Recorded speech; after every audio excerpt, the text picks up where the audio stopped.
Welcome to Suicide Fantasy Football. I'm Eric Butts here with wide receiver legend Arkansas Fred Barnett, who also played a little bit in Suicide Fantasy Football last year. What's going on, Fred? What's up? Not much, man. Proud to have you here and proud to have you as a part of our game. So let me ask you, as a former player, my first question is, what intrigues you about fantasy football?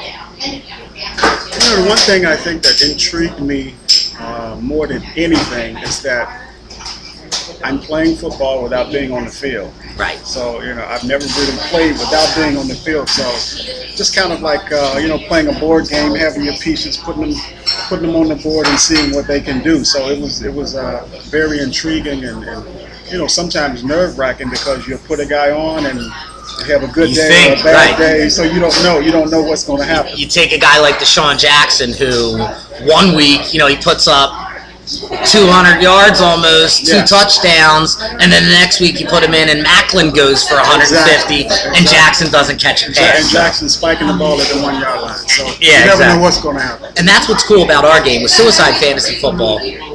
It's cool because each week you get to kind of look at it different.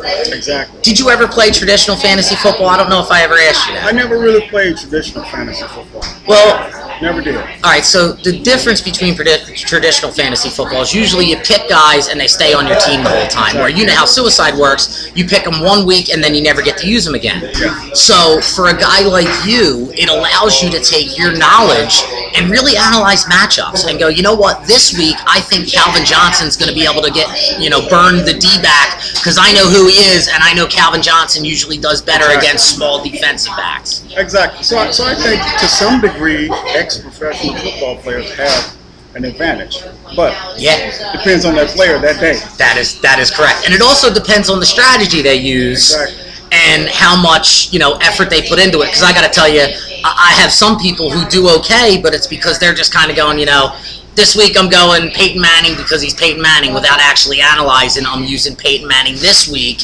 because it's the best week to use him out of the 17 weeks I'm playing. Yeah. So your strategy last year, what was it? Were you using the studs right away? Were you trying to save those guys? I'm the type of guy, I like to just sucker punch you right away. I punch you in the eye and have you recover. I like it. I like to use the studs right away and just, play catch up. You go with the Tyson theory. Everybody's got a plan until you get punched in the mouth, right? Exactly. Then the plan changes. So you get a little bit ahead of people. Plan B for me. You know what? I like that because if you get everybody ahead of you and trying to watch what you're doing, now you're in control and everybody's trying to catch Fred. Exactly. So I like it. Strategy is getting out and have everybody catch you.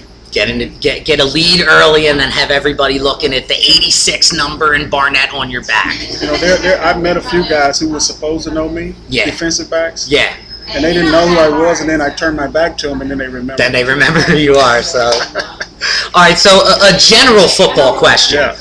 You being a former athlete, let's go back in time and say there was Suicide Fantasy Football during Fred Barnett's career. Yeah. What one game would you have put yourself in that you think you'd have the best chance of blazing the D-back and putting up big numbers? It would have been a number of games. Well, of course, for the season. It would have been Arizona.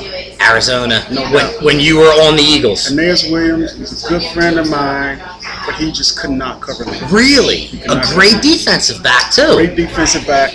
Hall of Fame caliber guy, but he just couldn't cover me. Did he know he couldn't cover you? He knew. I love it. And the interesting thing about it, here again is matchups. Here's a guy who could cover almost anybody.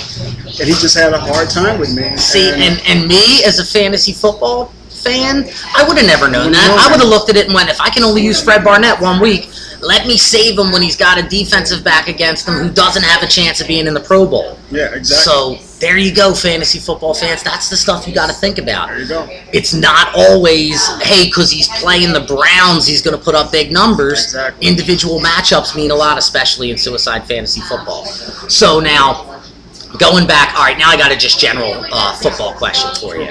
If you look at, the Eagles as a whole haven't seemed to value the wide receiver position as much as I, as a fan, would like them to. Yeah. Now they have a guy like Desean Jackson. Would you pay the money to lock Desean up long term and just know that you've got a stud that you haven't had in a lot of years on your roster for the next few years? There's no doubt about it. I think he's proven himself to be, a spontaneous guy in a very positive way on the field. As far as, pass catching, as far as returning punts, returning kicks, all the things that he do, he's turned games around. And I think that you wouldn't want to stir up any negative response from him. I think you would want to keep him happy and want to keep him. I agree too, because you see him in camp. Everybody tries hard and wants to play. When the games start. Exactly. But when you see Desean in camp, you can tell he wants to be out there. He just wants to play football. And even when it's Asante Samuel lining up against him, who's on his team, he's trying to burn Asante every time, talking smack. That's the guy I want on my team. He's a rare breed, and a rare breed in the sense that here's a guy who wants the ball every down. Every down. You can't find some guy. But then doesn't complain when he doesn't get it at the same time. Exactly. All right, so my last question for you. You played with Randall Cunningham. Yep. You've been in Philly through the McNabb years. If you put McNabb on your Philadelphia Eagle teams, My team. your team, Yeah. would you have a Super Bowl? Man, why do you ask me that? Well, all right, so I don't want to put you on the spot. Let me ask you in a different way. Let's just say this. I don't know. Let's say this. The year Bryce Pop took out Randall. That was the year. To me, as an Eagles fan, that was the year I thought my team was going to win a Super Bowl. Yeah. Bryce Pop takes out Randall. You're asking me McNabb's the backup. if McNabb is good as Randall. He's just as good as Randall. So if Randall wouldn't have gotten taken out by Bryce Pop, I think you guys would have a Super Bowl ring that year. So if McNabb was on that team, all right, that's a fair way to do it, where Freddie B's saying he thinks McNabb's on Randall's level, where, trust me, I'm a Randall lover. I still got my UNLV Randall jersey at home. So I appreciate Fred giving us a little inside without having to say anything bad about inside information. There you go. All right, Fred, you coming back this year to play Suicide Fantasy Of course. Football with us? Of course. The Expert League, check him out. Fred Barnett, showing he knows his stuff when it comes to fantasy football. Check us out, suicidefantasyfootball.com. Thanks for being on the show today. All right.